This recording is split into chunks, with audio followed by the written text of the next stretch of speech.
astăzi vreau să vă zic că avem parte de o deschidere de club nouț. Unde? La Cluj. Mi-era dor de Cluj, recunosc. N-am mai fost de ceva timp și iată că revenim odată cu venirea toamnei și noi am dat fuguța către Cluj pentru că am avut ocazia și avem ocazia să nășim o locație nouă aici în Cluj. Vă spun, este vorba despre clubul The One, el așa se cheamă, și super petrecere ce se va întâmpla în această seară. Noi am venit ceva mai devreme ca să stăm de vorbă cu omul care o să ne spună tot ce are de spus despre The One-ul de aici din Cluj, mai exact PR-ul, ca să nu zic omul. E o fată foarte răguță, o să o vedeți imediat. Vorbim cu ea despre tot ce înseamnă și va însemna The One-ul în Cluj. Ideea e că există locație nouă în Cluj. Iată, Clujul nu se lasă, frate, sub nicio formă. Și The One-ul vine să întărească acest lucru. Vizionare plăcută vă doresc!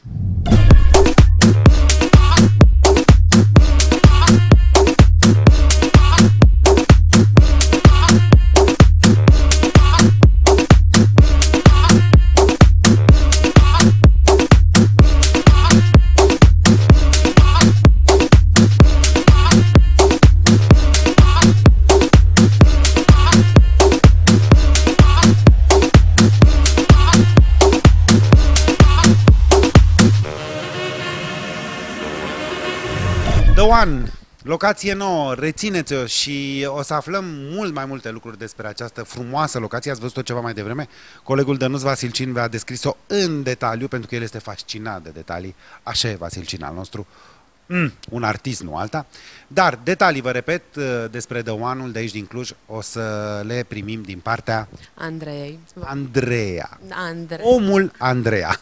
Omul PR-ul locației, corect? Da, vă mulțumesc că ați venit, vă așteptam de ceva timp și am vrut ca această deschidere să fie într-adevăr una specială și cum puteam să facem noi altfel decât alături de voi, cei de la Music Channel. Mulțumim frumos pentru invitație și ne bucurăm că v-ați gândit la noi. Cu cea mai mare plăcere. Păi, voi sunteți oamenii cei mai indicați pentru astfel de momente speciale, cum este și cel din această seară, unde vă aflați la Big Opening Party cu cei de la Music Channel și invitatul nostru special, Raul Rusu. Ce a fost aici și ce urmează să întâmple de acum încolo în spațiul în care, iată, noi ne aflăm? Suntem în centrul Clujului și sper să fim punctul de reper pentru toți cei care vor să ajungă aici, care vor să se distreze și, de ce nu, să devină în timp ei The One. Nu ținem neapărat să credem că suntem noi. Clădirea face parte din centrul vechi al Clujului, pe care noi am reabilitat-o atât cât ne-a permis și municipalitatea, ce e drept. Că ea, ca și locație, ca și spațiu, este, am înțeles, patrimoniu? Da. E spațiu de patrimoniu. Desigur, și nu am putut face foarte multe modificări și mă refer atât în interior cât și în exterior. Un spațiu de patrimoniu, un spațiu foarte frumos, foarte bine pus la punct și vin și te întreb, cine a reușit să pună în valoare atât de bine acest spațiu? Cine a gândit tot designul locației? Sincer, am apelat la ajutorul unui designer. Pe numele lui? Pe numele lui Andrei, dacă nu mă înșel. El a fost cel care a pus la punct această locație, bineînțeles cu ajutorul nostru, pentru că noi am venit cu anumite sugestii, iar apoi el le-a conturat și le-a dat viață, ca să spun așa. Felicitări, Andrei, super treabă ce ai făcut. Sunt fascinat de chestiile astea care dau o lumină indirectă locației, mi se pare fascinant. Foarte bine, foarte bună alegere. Exact pentru asta am votat și noi, ca să spunem așa, de la început, pentru acest barisol care ne permite... Se cheamă barisol? Barisol, da. Și ne permite ca în fiecare arie a clubului, ca să zic așa, să oferim o altă culoare, o altă luminozitate. Ideea e că v-ați amplasat într-o zonă extrem deja de cunoscută și extrem de folosită până acum a Clujului și mă refer la zona Pieții Unirii, pentru că aici se află clubul The One amplasat. E o zonă care este deja consacrată petrecerilor, pentru că mai sunt câteva locații în zonă de tradiție deja în Cluj, printre care de acum încolo vă veți enumera și voi. Nu e ușor lucru să stai și să te arunci deja în zona asta și să începi să faci concurență celorlalți, mă gândesc. Și de aici vin și te întreb că aveți ceva muncă de făcut și în ce va consta această muncă? E foarte greu să ieși pe piață cu ceva nou și să știi sigur că va avea și succes, dar noi asta încercăm să facem, să abordăm un nou stil, să ne axăm foarte mult pe invitații noi, care în momentul actual încă nu au ajuns în Cluj și sunt suficienți, crede-mă, și surprizele se vor ține în toi. Doamne ajută! Să nu dezvăluim totul de acum, că oricum vă vom avea alături de noi de acum încolo. Venim la Cluj de câte ori ne chemați, eu oricum sunt fascinat de Cluj. E un oraș pe care îl iubesc foarte tare și nu de ieri de azi. Așa și cum majoritatea cluburilor clujene adoptă sâmbăta un stil mai comercial, ca să zic așa, noi vrem în fiecare sâmbătă să aducem un DJ din țară sau chiar internațional, că vom avea și DJ internaționali, da, începând de luna viitoare, și să facem un stil mai techno-electro și cred că sunt suficienți fani în momentul actual în Cluj.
Acum, dacă tot era vorba de nășit, din cât am vorbit cu Raul, el a fost deja consacrat ca fiind nașul mic. Atunci noi vă declarăm oficial pe voi ca fiind nașii noștri cei mari, dacă tot am apucat de nășit.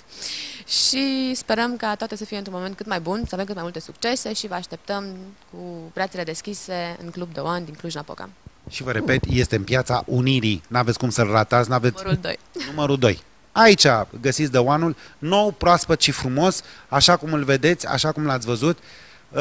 Nu pun punct poveștii de aici de la The One, pentru că neapărat diseară vreau să stau de vorbă și cu Raul. Ne revedem puțin mai încolo, deocamdată încă ceva imagini pe care, vă repet, colegul Dănuț Vasilcin, artistul Dănuț Vasilcin, le-a surprins pentru voi. Rămâneți cu noi, vizionare plăcută în continuare.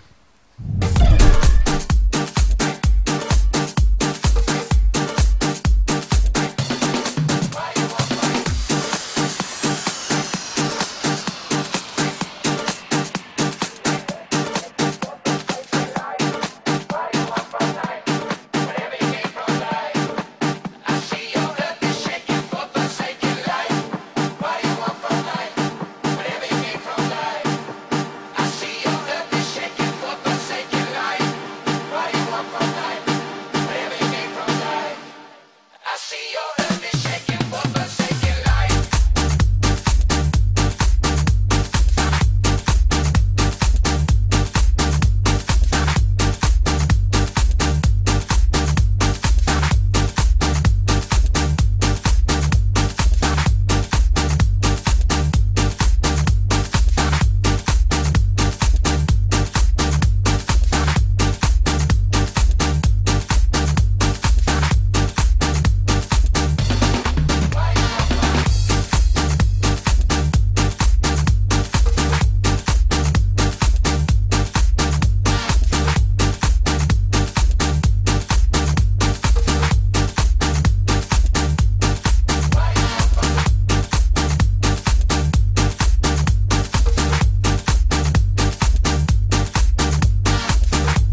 The One este locația care, iată, ne este gazdă.